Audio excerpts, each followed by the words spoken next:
Sebelum melanjutkan pembahasan kali ini, silakan klik tombol subscribe agar Anda tidak ketinggalan video terbaru dari channel ini. Assalamualaikum warahmatullahi ta'ala wabarakatuh. Salam sejahtera bagi saudaraku semuanya. Salam dari saya, Ki Sabrang Alam. Alhamdulillah kali ini kita berada di majelis Sinau Surga. Wih, majelisnya wong-wong salafus soleh sing pengen deleng ataupun mirsani piye carane ben awak ingsun iki bisa merasakan setidaknya kenikmatan cinta lah akan hal-hal yang diberikan sama Gusti Allah, karena memang surga itu hak prerogatifnya Gusti Allah.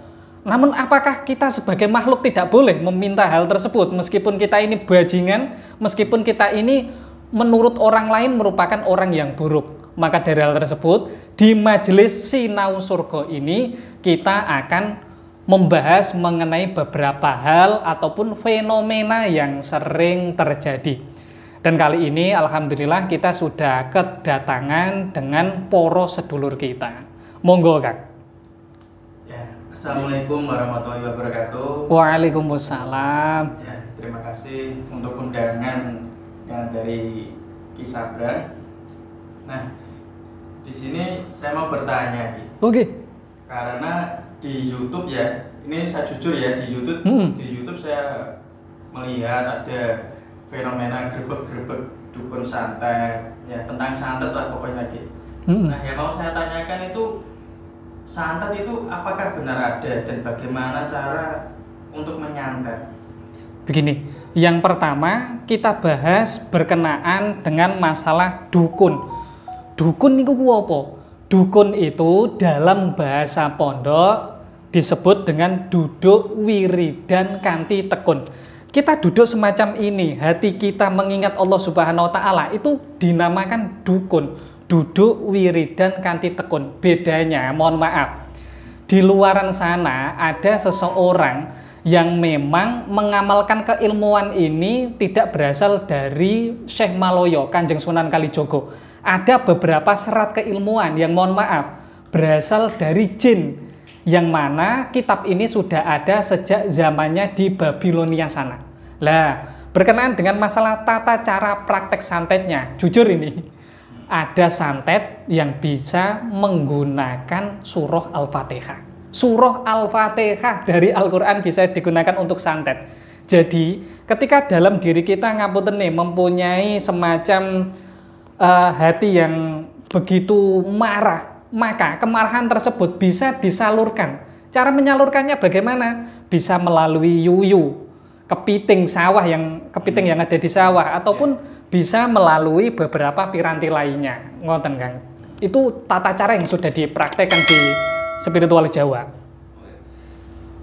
Kalau dari saya Ki, Oke. Saya mau tanya soal santet itu kan ada berbagai macam ya, ada yang lewat boneka, ada yang biasanya dari kotoran-kotoran yang barang najis lah ya.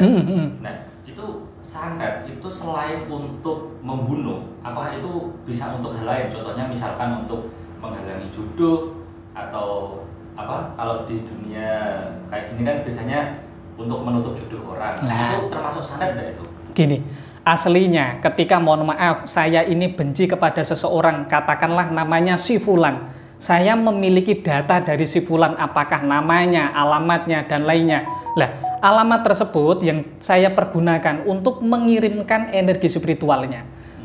Sistem kerjanya, nanti saya mendatangkan sesosok jin, yang mana jin ini saya kirimkan untuk menguasai otak kirinya.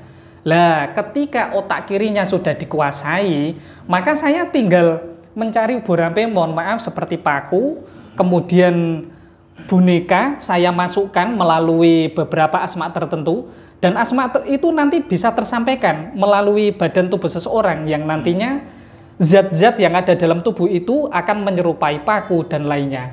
Lah, kalau masalah jodoh ini kan karena otak kirinya sudah dikuasai, jadi pikirannya selalu negatif, hal-hal yang buruk. Seseorang yang pikirannya negatif, jin ini lebih mudah mengendalikan. Jadinya orang yang wajahnya mohon maaf begitu cantik, begitu semok bahenol, ini mereka sudah minder dahulu lah.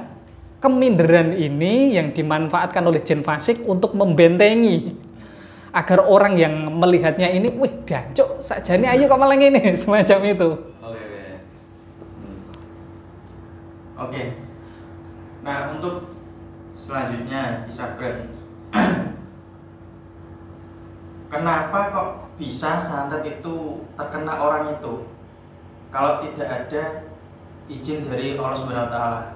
Jadi santet itu memang kan segala sesuatu kalau tidak diizinkan oleh Allah Subhanahu wa taala tidak bisa, menurut saya.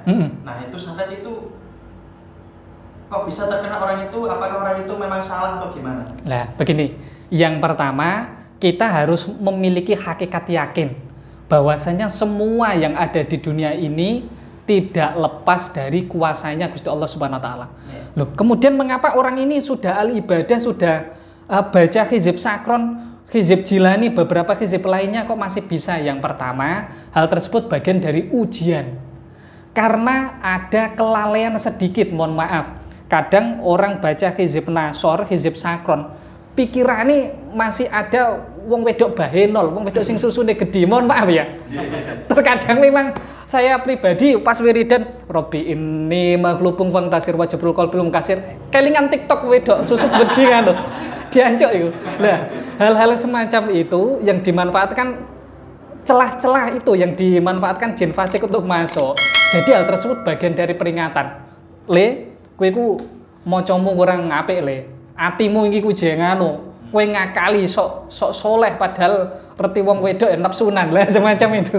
Oh, berarti gara-gara itu ya bisa di dirinya sendiri. Nah, dari kehendak Allah Subhanahu wa taala masuklah santet itu ya. Lah, semacam itu. Kalau yang pernah saya dengar kan gini, santet itu dari salah satu orang lah, saya pernah dengar itu kalau mau menangkal santet itu kan harus tidur di lantai atau di bawah lah intinya. Nah, itu apakah dengan kita cukup tidur di lantai atau di bawah itu santet sudah bisa tertolak? Atau itu hanya sebuah makna kiasan?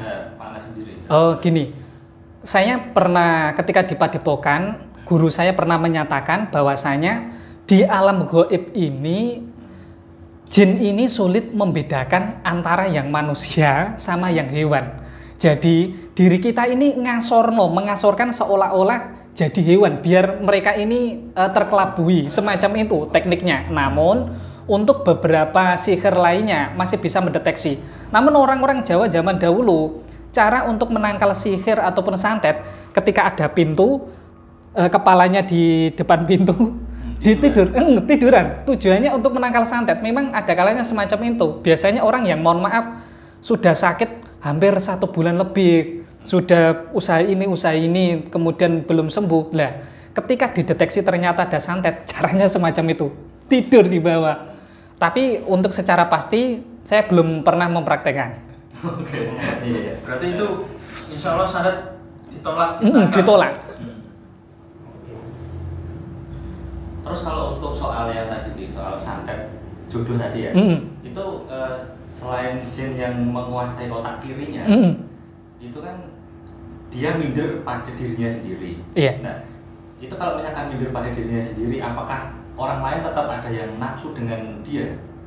Gini, orang nafsu itu adalah, tapi hasrat untuk mencintai dengan nafsu ini berbeda. Kalau nafsu, saya pribadilah ketika melihat wanita yang cantik, semok, pasti ada nafsu pengen megang dan lainnya. Tapi hasrat untuk mencintai ini loh yang tidak ada. Karena orang, mohon maaf, ketika berumah tangga bukan hanya butuh kelon, tapi juga butuh kenyamanan. Kelon itu kan cuma berapa menit sih? 1 jam ya.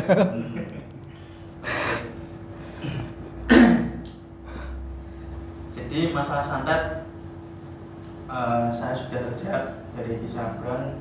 Berarti jika orang itu terkena santet lebih baik introspeksi diri ya, Di. Karena kalau Allah tidak menghendaki ya tidak akan terkena santet kan. Gini, saya ini lebih setuju ilmu orang Jawa. Ilmu orang Jawa itu ngolah rasa, ngatur hati. Jadinya hatinya selalu ditata. Kok Gusti Allah iso ngene mesti ono penyebabnya. Itu malah ilmunya orang Jawa, ilmunya orang tua kita yang perlu kita contoh, yang perlu kita jalankan. Kadang diri kita kan aneh, baru diuji sakit gini, hatinya gak diolah. Pasti menyalahkan orang lain, menyalahkan timnya, ketika ada kegagalan menyalahkan timnya, padahal kan kita harus ngatur, ngaji olah rasa semacam itu. Mungkin untuk penjelasan kali ini mungkin sampai segini dulu lah. Nanti untuk beberapa penjelasan lainnya kita akan rembukan lagi di majelis Sinau Surga ini. Untuk saudaraku semuanya, nanti insya Allah jika majelis Sinau Surga ini sudah cukup berkembang, nanti mungkin ada beberapa saudara kita yang sebagai admin akan memasukkan jenengan di majelis ini. Bismillah, kita sinau bareng akan semua hal. Kurang lebihnya saya mohon maaf jika dalam hal ini mungkin ada beberapa ucapan ataupun tindakan saya yang dalam hal ini ternyata menyakiti hati jenengan. Kula nyuwun agenging samudra pangaksami. Kurang lebihnya saya mohon maaf. Wassalamualaikum warahmatullahi taala wabarakatuh. Salam sejahtera bagi saudaraku semuanya. Salam dari saya, Kisah Perang Alam.